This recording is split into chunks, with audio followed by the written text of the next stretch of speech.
મોજ હાઈસ્કૂલમાં આપણું સ્વાગત છે। ચેપ્ટર 3 નાણું અને ફુગાવો એમાં ક્વેશ્ચન નંબર 2 નાણાંનો ઉદ્ભવ અને વિકાસ વિશે નોંધ લો। વિભાગ ડી માં ટૂંક નોંધ પૂછાય છે, મોસ્ટ એમપી ટૂંક નોંધ છે। વિભાગ ડી માં 3 માર્ક્સમાં ટૂંક નોંધ પૂછાય કે નાણાંનો ઉદ્ભવ અને વિકાસ વિશે નોંધ લો। તો નાણાંનો ઉદ્ભવ કેવી રીતે થયો, નાણું કેવી રીતે અસ્તિત્વમાં આવ્યું છે અને અસ્તિત્વમાં આવ્યા પછી દિન પ્રતિદિન લોકો એને કેવી રીતે સ્વીકારતા થયા, એનો કેવી રીતે વિકાસ થયો,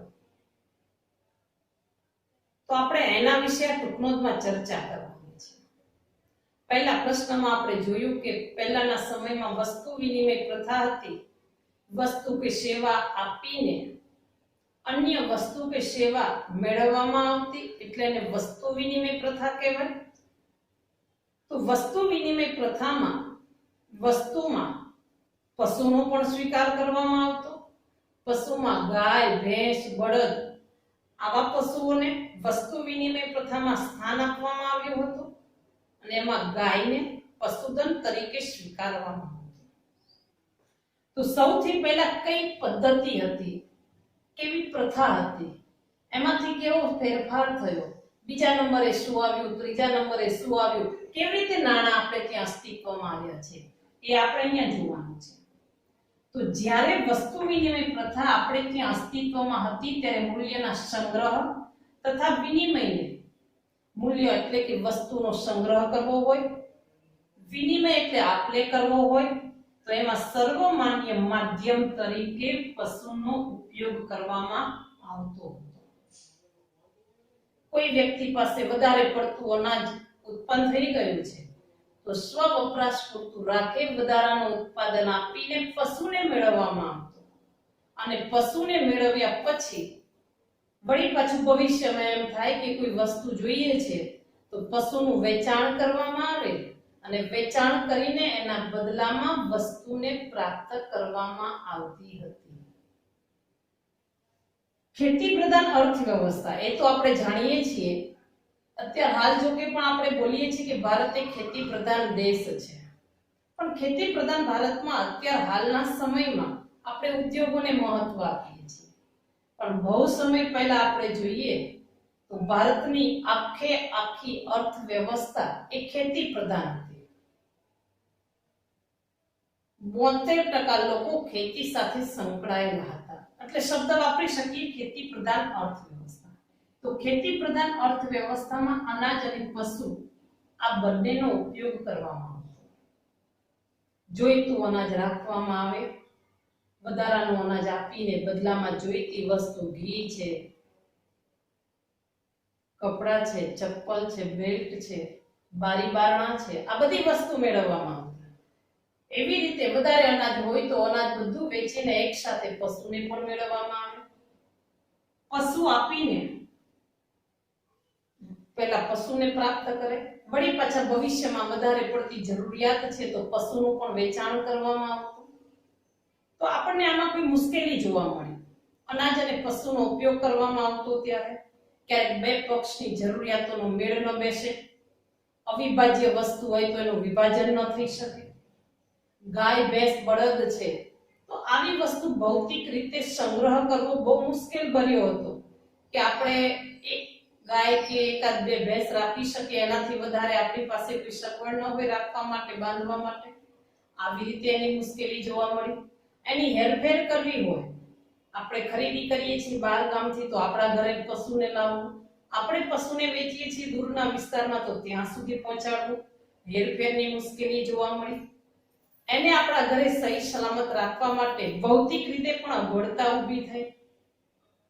ક્યારેક અનાજ જેવી વસ્તુમાં બે પક્ષનો મેળ ન પણ બેસી શકે તો આવી મુશ્કેલી જોવા મળી। એનું ચોક્કસ માપ કાઢવાની, એનો સંગ્રહ કરવાની, બે પક્ષની જરૂરિયાતોનો મેળ બેસાડવાની।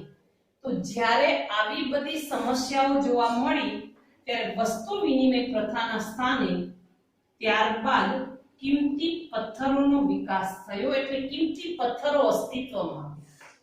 કિંમતી પથ્થરમાં કહી શકાય હીરા, મોતી, માણેક, ઝવેરાત, ચીપલા, શંખ, આ બધાને આપણે કિંમતી પથ્થરો કહીએ છીએ.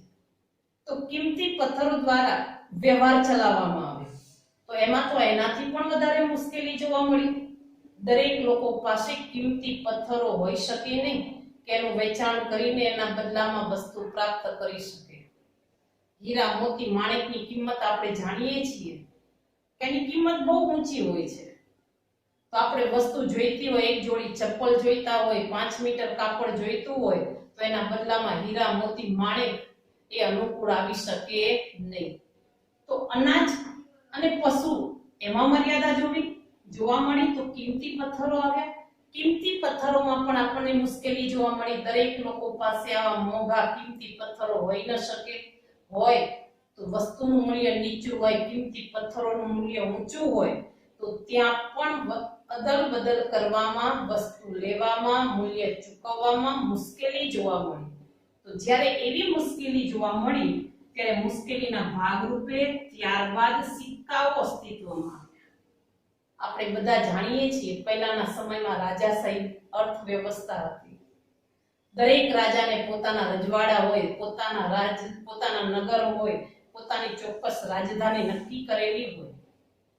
માની લો કે આપણા જૂનાગઢ છે તો જૂનાગઢના રાજા હોય તો પોતાના નગર કે પોતાની રાજધાની કે પોતાના રજવાડામાં ચોક્કસ પોતાને યોગ્ય લાગે એવા ચિહ્નવાળા સિક્કા છપાવતા.